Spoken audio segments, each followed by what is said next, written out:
जब मानव आंखें सिर्फ धरती को देख रही थीं, तब देवताओं ने आकाश में एक ऐसा चमत्कार रचा जो युगों तक लोगों को विस्मित करता रहा।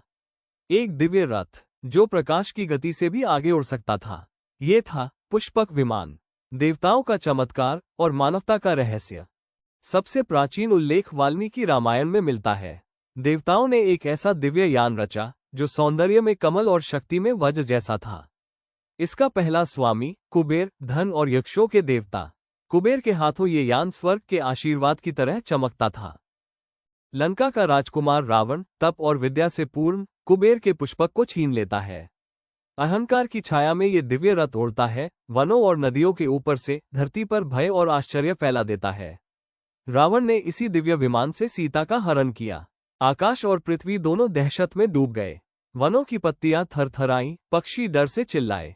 अधर्म की उड़ान और पुष्पक इसका माध्यम।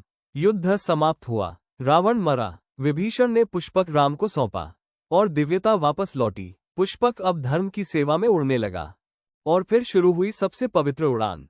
लंका से अयोध्या तक पुष्पक ने सूर्य की किरणों को चीरते हुए उड़ान भरी। समुद्र और पर्वत, जंगल और नदियां सब उसके प्रकाश में झिलमिला उठे। वो उड़ान केवल दूरी पार नहीं कर रही थी, ये धर्म और प्रेम का संदेश ले जा रही थी। अयोध्या के आकाश में दिव्य प्रकाश फैल गया। लोग अपने घरों से बाहर आए, बच्चों की आंखें चमक उठी, बुजुर्गों के चेहरे खिल उठे।